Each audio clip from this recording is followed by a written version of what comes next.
எல்லோருக்கும் வணக்கம். Welcome to Anand's kitchen. இன்றைக்கு நாங்கள் சிக்கன் பிரியாணி செய்கிறது எப்படி என்று பார்க்க போகிறோம்.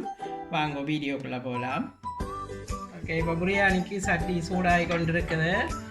இதில் ஒரு 3 டேபிள் ஸ்பூன் ஆயில் விடுவோம். 3 டேபிள் ஸ்பூன் ஆயில் விட்டுட்டு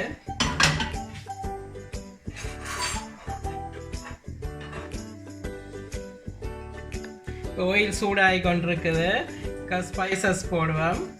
இதில் கருவாப்பட்டை ஒரு 3 பட்டை கருவா போடுறேன்.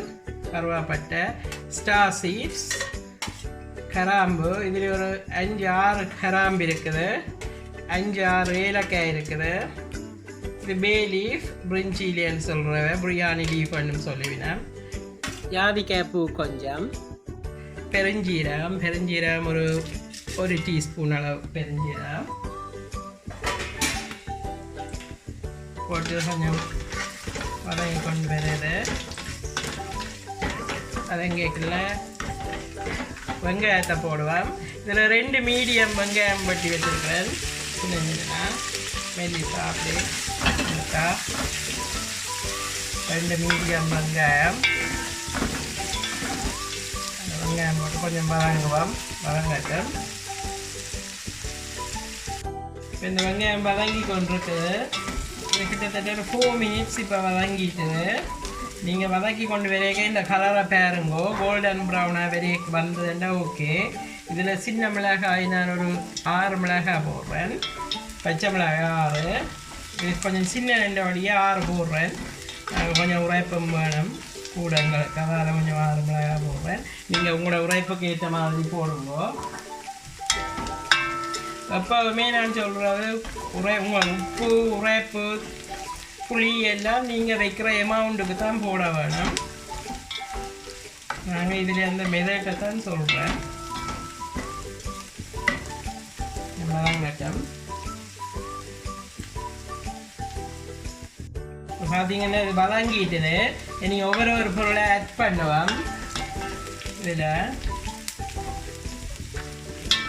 வதங்கி வந்துடுது கோல்டன் ப்ரௌனா. ஜிஞ்சர் கார்லிக் பேஸ்ட் ஒரு 1.25 tablespoon ginger garlic paste. Ginger garlic 1.25 spoon போட்டுட்டு ஒரு பவுடர் ஆட் பண்ணுவோம். பச்சை மிளகாய் போட்டபடியே இதில் நான் 1 டேபிள் ஸ்பூன் சில்லி பவுடர் போடுறேன். 1 tablespoon garam masala, 1 tablespoon coriander powder, 1 teaspoon cumin powder இல்லை ஜீரா பவுடர்,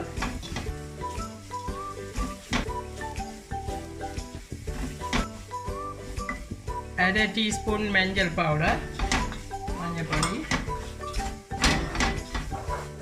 இதில் வந்து கசூரி மெத்தி இருக்குது. இதில் ஒரு டீஸ்பூன் அப்படி எடுத்துருக்கிறேன். அதையும் கசக்கிட்டு போடணும். போட்டுட்டு தக்காளி ஆட் பண்ணுவேன். இதில் வந்து 3 சின்ன மீடியம் தக்காளி வச்சுருக்கிறேன், அதை ஆட் பண்ணலாம்.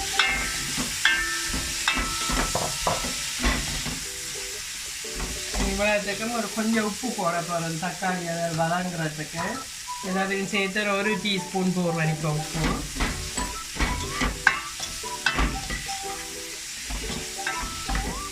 இதோட சேர்த்து நீ நல்லா வதங்கணும் வேண்டியதில்லை. நான் இதோட சேர்த்து சிக்கனையும் போட போகிறேன்.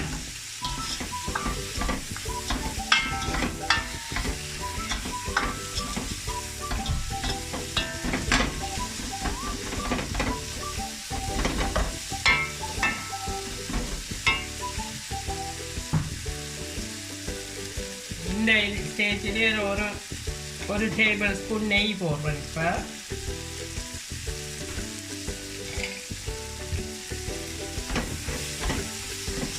பிரியாணிக்கு நெய் தான் இம்பார்ட்டன்ட்.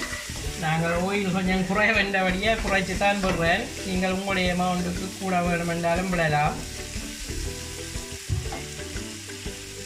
இந்த சிக்கனை நான் வெட்டி கழுவிட்டு ஒரு 1/2 டீஸ்பூன் மஞ்சள் போட்டு பிரட்டி வச்சுருந்தேன் நான். நீங்களும் அதே மாதிரி கொஞ்சம் மஞ்சள் போட்டு பிரட்டி வச்சா எல்லாம் சிக்கன் இந்த வாடி ஒன்றும் இருக்காது. அதே மாதிரி போடுவேன். இதில் வந்து கிட்டத்தட்ட 700 கிராம் சிக்கன் இருக்குது.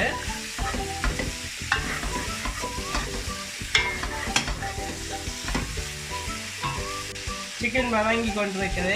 நான் கொரியாண்டர் லீஃப் போட போகிறேன். நான் முதலே ஆயிலுக்கெல்லாம் போடையில கொஞ்சம் ஃப்ளேவராக இருக்கும். கொஞ்சம் கலர்ச்சியாக போட்டால் ஆயிலுக்காக போட்டால் அந்த ஃப்ளேவர் போயிடும். கொரியாண்டர் லீஃப் தேவையான அளவு போடுறோம். புதினா இல்லாதாக்கள் மின் சோஸ் போடலாம். நான் இந்த மின் சோஸ் தான் போட போகிறேன். 1 டேபிள் ஸ்பூன் மின் சோஸ் போடுறேன். நீங்கள் புதினா ஃப்ரெஷ் இருந்தால் புதினா இலையும் வட்டி போடலாம், மின்டும் போடலாம்.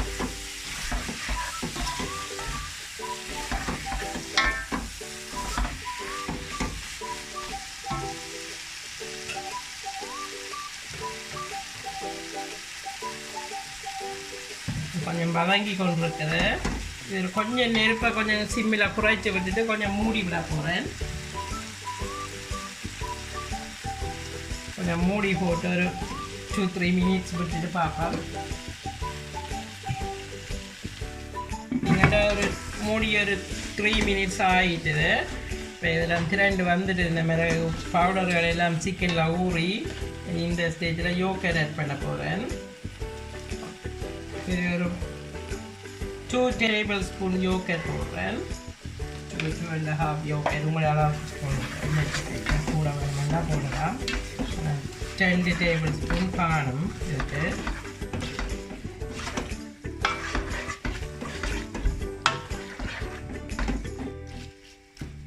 யோகர்ட் தேவை இல்லாட்டி போட தேவையில்லை. நீங்கள் அதுக்கு பதிலாக லெமன் ஜூஸும் விடலாம்.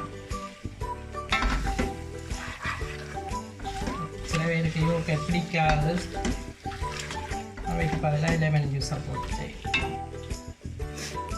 கொதிச்சு கொண்டு வருது. இந்த இதில் ரைஸை போடுவோம்.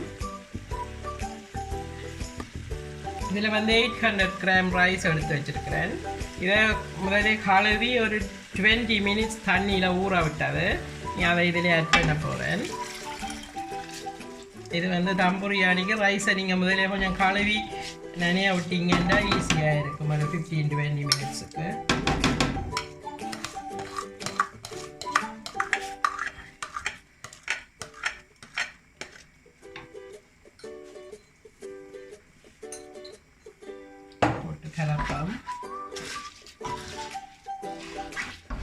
கலந்துட்டு தேவையான அளவு தண்ணி விடுவோம்.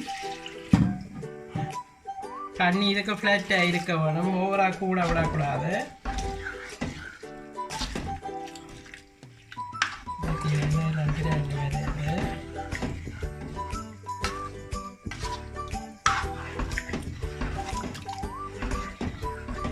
லேசாக கலக்கிட்டு என்ன இனி திருப்பி நாங்கள் கலக்கக்கூடாது. திருப்பி கலக்கினீங்கன்னா இது உடைஞ்சிடும் அரிசி எல்லாம். அது பார்த்தீங்கன்னா இதில் மொத்தமாக 1.5 லிட்டர் தண்ணி எடுத்தேன். நான் கிட்டத்தட்ட 1 லிட்டரு கிட்ட விட்டு இருக்கிறேன். இருக்குல்ல இன்னும் கொஞ்சம் விடுவேன். டோட்டலாக 1.25 லிட்டர் தண்ணி விட்டு இருக்குது. கொஞ்சம் கொதிச்சு வரைக்குள்ள பார்த்துட்டு காணாடி இன்னும் கொஞ்சம் தண்ணி மேலே ஆட் பண்ணிட்டு மூடுவோம். முதல் உப்பு போட்டு நான் 1 டீஸ்பூன் காணாமல் இருக்கு. இன்னும் கொஞ்சம் போடுறேன். இதில் இன்னும் 1 டீஸ்பூன் உப்பு போடுறேன். கொதிக்கட்டும் பார்ப்போம். இப்போ இந்த பிரியாணி கொதிச்சு கொண்டிருக்குது. நாங்கள் கொஞ்சம் வெங்காயம் பொரிச்சு அள்ளி போடுவோம். இந்த பிரியாணிக்கு வெங்காயம் பொரிச்சு போட்டால் நல்ல ஃப்ளேவர் வாசமாக இருக்கும். எண்ணெய் கொதிச்சிருக்குது. கொஞ்சம் வெங்காயம் பட்டிட்டு பொரிச்சு மீரை போடுவோம். டெக்கரேஷன் இது கொஞ்சம் ஒனியனும் போட்டு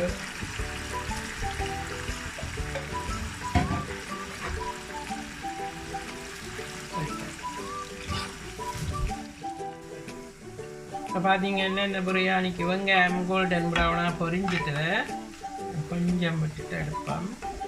கூட விட்டாலும் கருத்துதுன்னா கொஞ்சம் கசக்கிற மாதிரி இருக்கும். இந்த ஸ்டேஜில் எடுப்போம். இந்த இதில் எடுத்துட்டு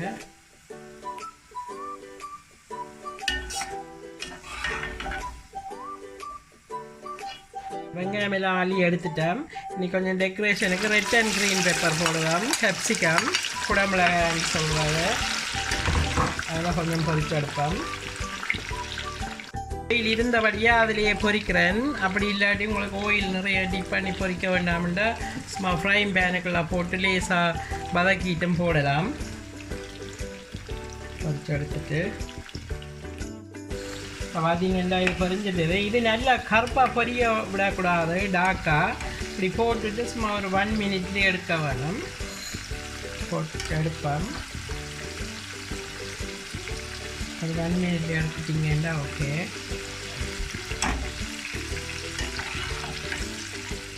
பார்த்தீங்கன்னா இந்த பிரியாணியெல்லாம் ரெடி ஆகிட்டது. நான் இது தம்போட போகிறேன். நீங்கள் எப்படி ஒரு சப்பாத்தி தவா அப்படி எதுன்னு இருந்ததுண்டா அதை அடுப்பில் கொஞ்சம் பூம் பண்ணிவிட்டு அதுக்கு மேலே இதை வச்சுட்டு நீங்கள் என்ன சட்டி அடியில் ஒன்று வெடியாமல் இருக்கும், அதுக்கு மேலே வச்சுட்டு நல்ல நெருப்பை நல்லா லோ ஃபயரில் விட்டிங்கன்னா அந்த கல்லுண்ட சூட்டுக்கே அது அவிஞ்சு வந்துடும். இப்போ பார்த்தீங்கன்னா இந்த மேலே பாருங்க வடிவேலாம் பண்ணி வந்துட்டு டெக்கரேஷனில் போடுவோம். மேலே கொஞ்சம் பொரிச்ச வெங்காயத்தை கொஞ்சம் தூவிட்டு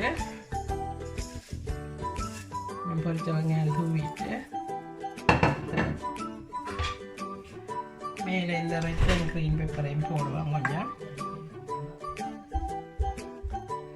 போட்டுட்டு கொஞ்சம் கொரியண்டர் போடுவோம். மேலே கொரியண்டர் லீவையும் போட்டுட்டு மூடுவோம். நீ கோயில் ஒன்றால் நல்லா கவர் பண்ணிட்டு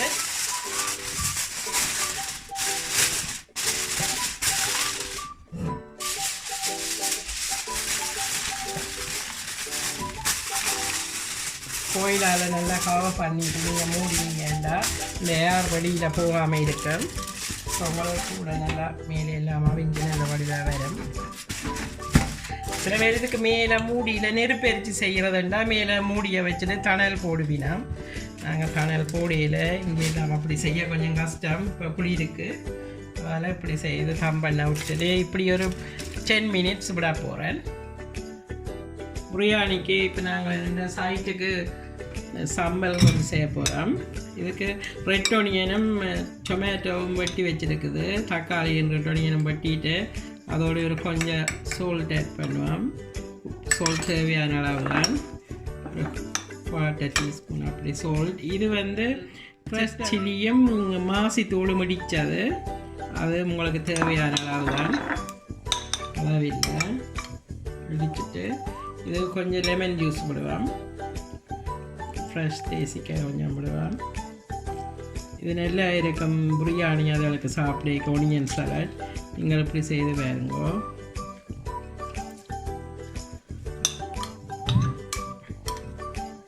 இது சரியான ஈஸி செய்கிறதும். இப்போ சலாட்டும் ரெடி ஆகிட்டது. என்ன யோகர்ட் சலாட்டும் செய்வது நாங்கள். யோகர்ட் சலாட்டுக்கு காட்டுறேன் வரும். ஸோ யோகர்ட் சலாட் அதை முதல் மிக்ஸ் பண்ணிட்டேன். இதுக்கு யோகர்ட்டும் கியூகம்பரும் ரெட் ஒனியனும் போட்டு கொஞ்சம் சோல்ட்டும் போட்டு அப்படியே கலந்து மிக்ஸ் பண்ணினீங்கண்டா ஓகே. இதுக்குள்ளே தக்காளி போட்டபடியே அதுக்குள்ளே போடையில் உங்களுக்கு அதுக்கே டொமேட்டோ வேணுமெண்டா நீங்கள் போடலாம். டொமேட்டோ கொரியண்டர் லீஃப் எல்லாம் போட்டு மிக்ஸ் பண்ணலாம், நல்லா இருக்கும். ஓகே, இந்த பிரியாணி தம் போட்டது இப்போ ரெடி ஆகிட்டுது. முதல் 10 மினிட்ஸ்ன்னு சொன்னேன், நான் ஒரு 15 மினிட்ஸ் விட்டேன். நான் திறந்து பார்ப்போம் அப்படி இருக்குதுண்டு.